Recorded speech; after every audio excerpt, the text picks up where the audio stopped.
welcome. Till now we have discussed about 4 main stakeholders who are connected with the main economic activities of the organization. Like we have discussed about the shareholders who give the capital to the organization. We have discussed about the suppliers who provide raw material to the organization.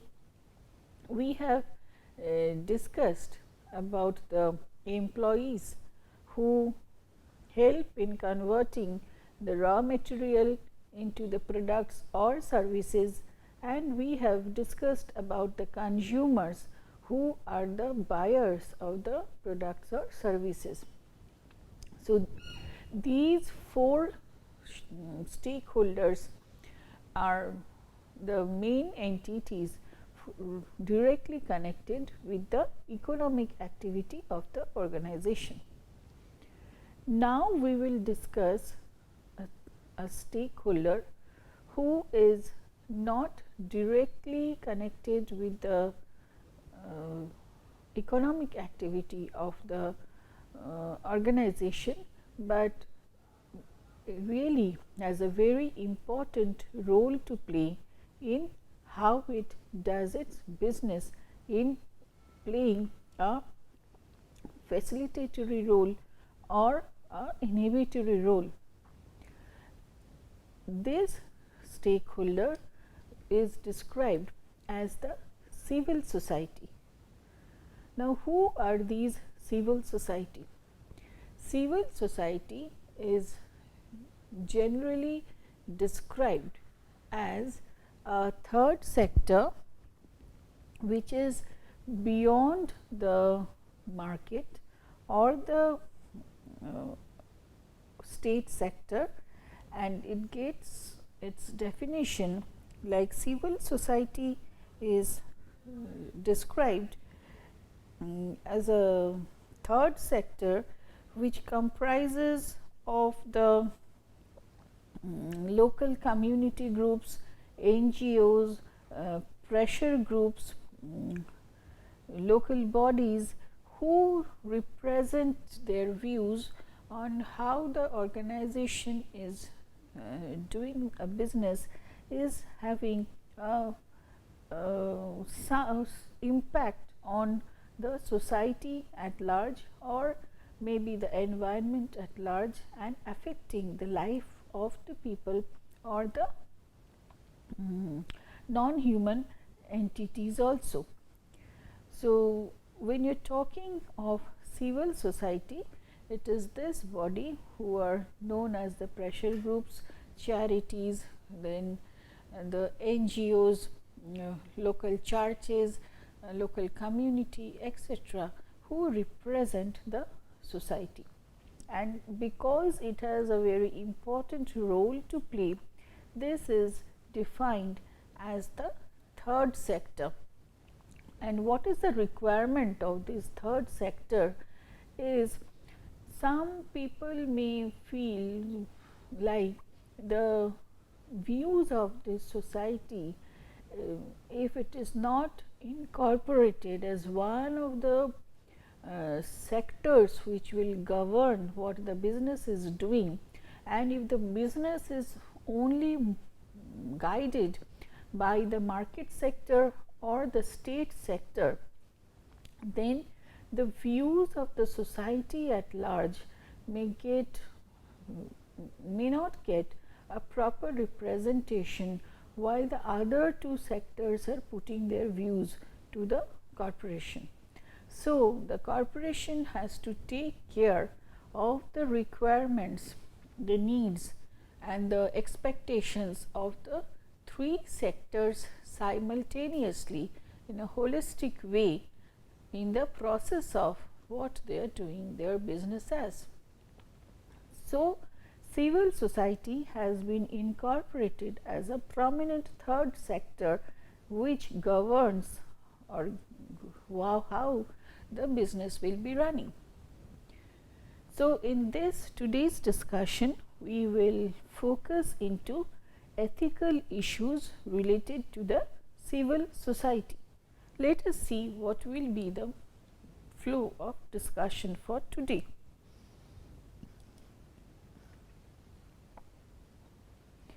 We will be discussing on the role played by various types of civil society organizations in the society and which constitutes them as important stakeholders of corporation. We will try to examine some of the tactics taken by the groups which will taken by the groups to represent their views to the corporation. We will discuss the effect of globalization on the nature and extent of the role played by the civil society towards corporations. We will discuss the appropriate relationship between the business and the civil society, and we will assess the role of civil society in providing for enhanced corporate sustainability. So, this will be the flow of the discussion through the 5 different modules which will be giving coverage to this subject. So, as you can see from here, there are 3 main sectors which are influencing the business, and we can see the market sector is the business, the state sector is the government, and the civil society sector, it includes NGOs, pressure groups, charities, unions, etc. Now, the civil society by itself cannot represent itself, in the sense the organizations, the corporates are not going to talk to each of the individuals to know their views on how they expect the organizations to function. So, a representative body which represents the expectations, demands, rights of the civil society gets formed, which speaks for the interests of the civil society gets formed, and the corporation communicates with the civil society organization. So, we can define civil society organizations as as a set of organizations which includes a group of NGOs, a group of pressure groups, local churches, communities, etc., which speaks in the interest of either human beings or even for the interest of non-human entities like the environment also. So, which are formed for the promotion of certain interest, causes and goals. So, and these civil society organizations are neither governments or nor they are in the business sector. So, let us see the diversity in CSOs characteristics. We find the CSOs can be grouped based on their type, the structure, their focus, the activities and the scope. So, according to type, there could be various types of CSOs like community group, which gets formed in the community, campaign group who are campaigning for particular issues, research organization who are doing research on particular subject of interest, business associations means these are associations with related to business who take up special cause in looking towards some interests of either relevant to human interest, the society's rights, or the rights of certain like non-human entities also. And religious groups would try to propagate some of the values that are and the some of the values which are guided by the religion, and they want to see the fulfillment of those maybe restrictions given by the religion, or some values which inhibit the business from providing harm to it or not respecting it. So, these groups try to speak about those things. And also the technical bodies. So, these are the different types of CSOs. According to the structure, means how they are formed, mostly it is informal in nature. It could be a formal organization also who is speaking for the interest of the society. This could be cooperatives also formed which are owned by the workers, similar like-minded people who have come together to form that cooperative, and they work for the benefit of the members within the organization, and they don't like they want to see like their needs are respected and it is met by the organizations, and the rights are respected and not harmed. So, it could be like professional and entrepreneurial network also. So, some organizations who have taken up speaking for the cause and interest of others as a part of their professions, and that's how that becomes a full-time job for them to find out issues, speak for it, see that these voices get heard, and the organization does the right thing to respect these rights and not to provide harm. The focus, based on the where the focus lies for each of the focus interest areas of the CSOs, start from many things, like it could be natural environment, it could be any social issues which have become prominent these days, then it could be like development of the society, to focus on the, like when you're talking of millennium development goals, then how these could be focused into, and what the, or maybe to show like what the corporates can do to handhold, to extend their support to provide for these development goals.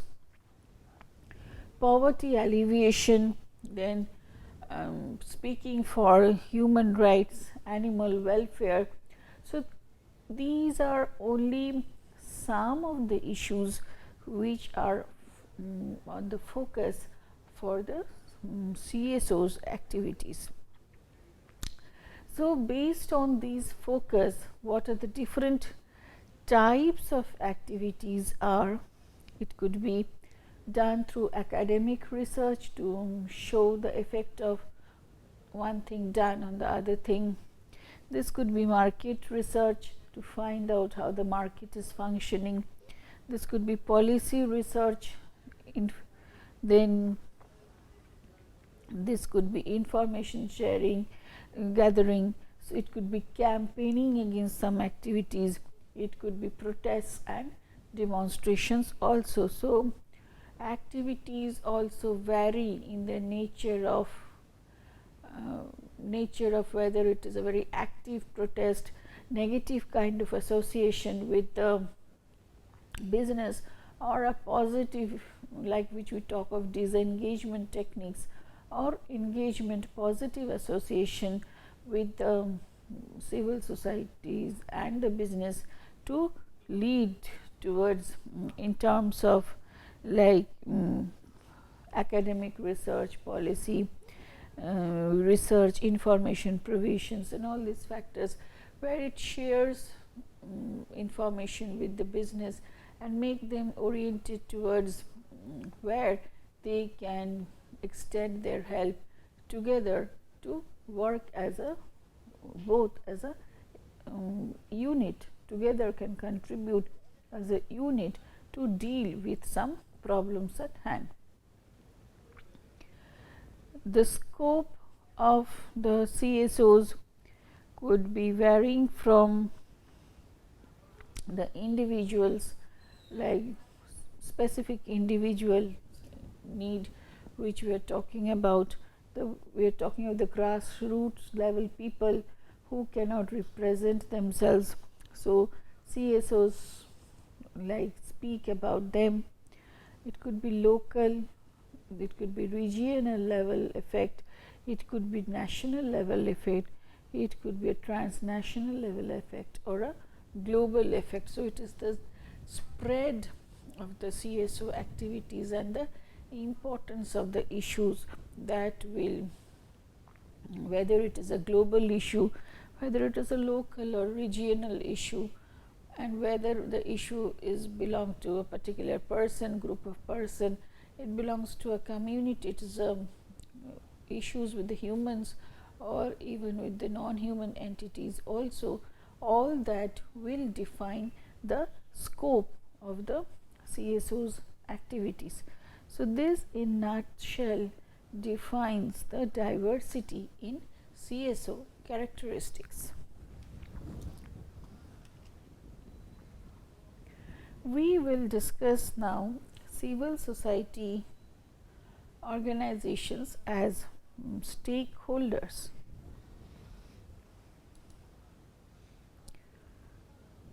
So what we find, like the growth in the number, power and influence of CSOs, it represents one of the most important societal developments in terms of how the dynamics of public debates and government policies concerning corporate behavior are changing. So we can understand,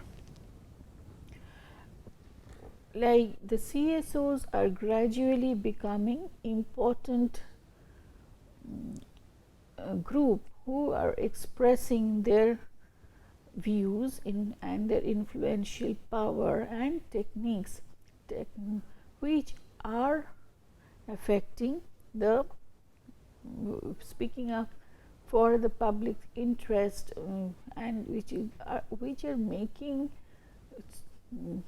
prominent changes in the government policies and so the business activities also. So that's why we take this to be a very important stakeholder. The nature, the stake held by the CSO could be of, as I was just repeating, could be of two types. One, who speaks for the interest of the individual stakeholders and representing the interest of non-human stakeholders. So we can see, like, they maybe becomes the voice, the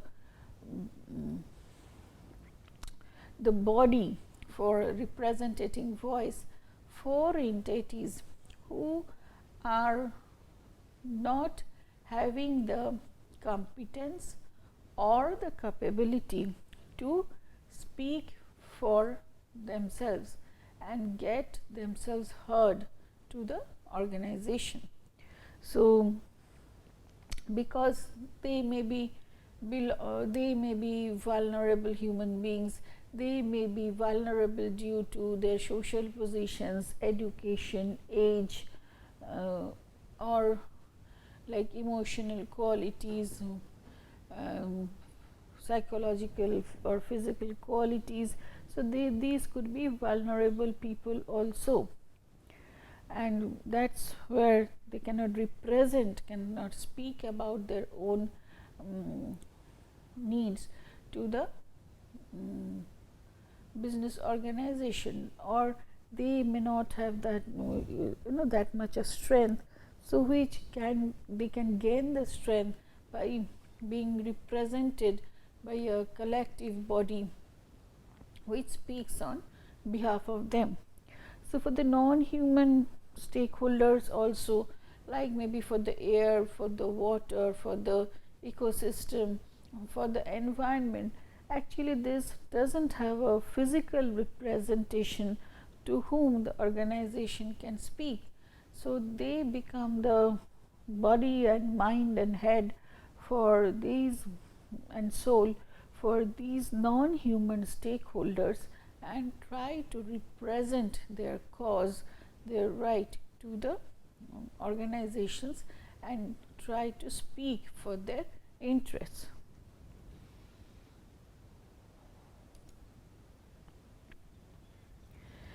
Based on this nature of the different CEOs, CSOs, and the functions like that they are doing, so we can broadly classify the CSOs under two main headings, which are the sectional groups and the other are promotional groups. And if we try to differentiate it based on their nature and like membership, what they represent, what they aim at, what is the tradition of the, what is the traditional status of members. So, what are the main approach and pressure exerted through, we can see like for the sectional groups who are speaking for the interests of like a specific section of the society, the membership is a closed membership, because they are speaking of maybe marginalized people, they are speaking of certain people belonging to certain religion, faith, there is talking of people who are backward or belong to certain tribes, certain caste, certain ethnicity. So, the membership over here is closed.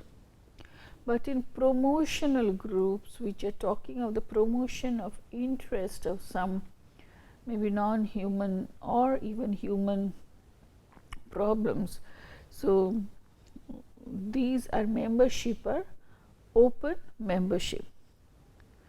The representation is, it represents specific section of the society, and in the promotional group it represents the issues or the causes. Aims in for sectional groups, it is the self interest of the person. For the promotional groups, it is the social goals. For the traditional status, like we can understand, when the membership is closed, then it is insider who has a traditional status. For the promotional groups, as it is an outsider, means open to membership, so membership can, an outsider can become member also. So, main approach is consultation, maybe trying to consult and find a way out. In promotional groups, it is mainly for argument and establishing one's own causes, because it is issue or caused base. Pressure exerted through is under sectional groups, it is threat of withdrawal. Under promotional groups, it is mass media publicity. So, when you are talking of pressure, because the sectional group may include a vote bank. So, and withdrawal may represent that political exercising that political power. So, for the sectional group, pressure is exerted through the threat of withdrawal, and in the promotional group, because it is issue based and cause based, and because the membership is not restricted to a closed group and it is an open group, so threat of withdrawal is not the technique which is going to work over here. So, it goes for mass media publicity. So, a lot of like noises are raised, or like lot of publicity is done in the mass media about the issue to create a moral intensity or a moral framing of the issue at hand. So, people get attracted towards that issue, they try to show their support also for the issue, and that's how, because it's an open membership and outsiders can become member also. So, that way of creating mass media publicity helps in getting more members and increasing the collective strength also, and that acts as a pressure to the organization to take care of the issue that the CSO is representing.